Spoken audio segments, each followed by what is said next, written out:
I'm going to talk to you about some things I've learned in my journey. Most from experience, some of them I heard in passing, many of them I'm still practicing, but all of them I do believe are true.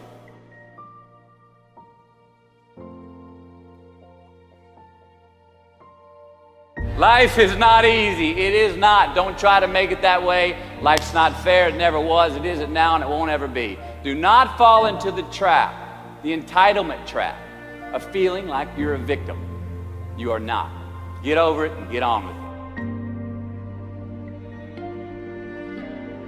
it. So the question that we got to ask ourselves is what success is to us? What success is to you? Is it more money? That's fine. I got nothing against money. Maybe it's a healthy family. Maybe it's a happy marriage. Maybe it's to help others, to be famous, to be spiritually sound, to leave the world a little bit better place than you found it. Continue to ask yourself that question.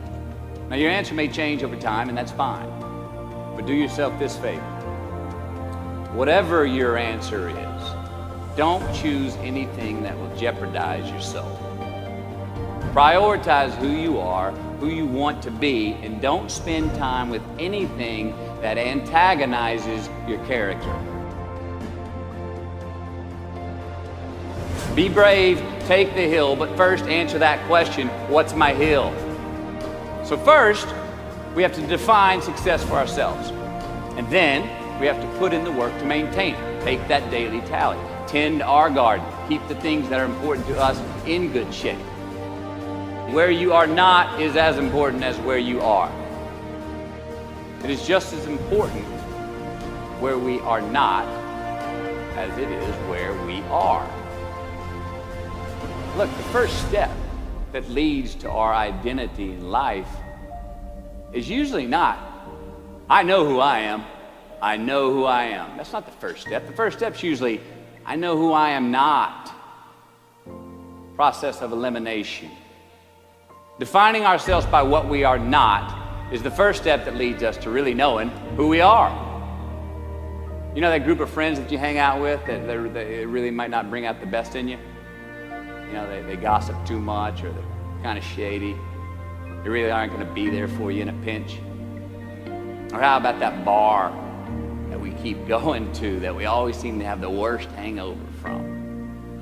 Or that computer screen, right? The computer screen that keeps giving us an excuse not to get out of the house and engage with the world and get some real human interaction. Or how about that food that we keep eating? Stuff that tastes so good going down, it makes us feel like crap the next week. We feel lethargic and we keep putting on weight.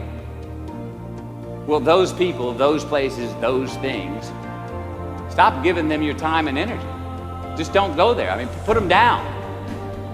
And when you do this, when you do put them down, when you quit going there, when you quit giving them your time, you inadvertently find yourself spending more time and in more places that are healthy for you, that bring you more joy. Why? Because you just eliminated the who's, the where's, the what's, and the when's that were keeping you from your identity.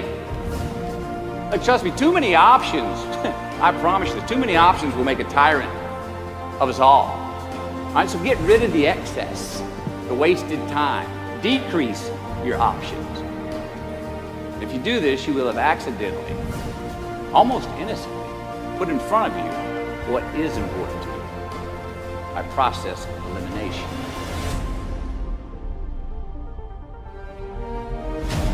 Knowing who we are is hard. It's hard. Give yourself a break. Eliminate who you are not first. You're going to find yourself where you need to be.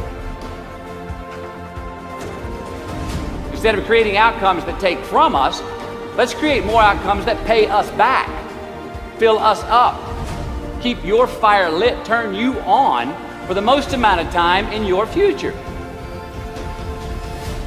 We try our best, we don't always do our best. Well, architecture is a verb as well. And since we are the architects of our own lives, let's study the habits, the practices, the routines that we have that lead to and feed our success. Our joy, our honest pain, our laughter, our earned tears. Let's dissect that and give thanks for those things. And when we do that, guess what happens? We get better at them. And we have more to dissect. Be discerning. Choose it because you want it. Do it because you want to.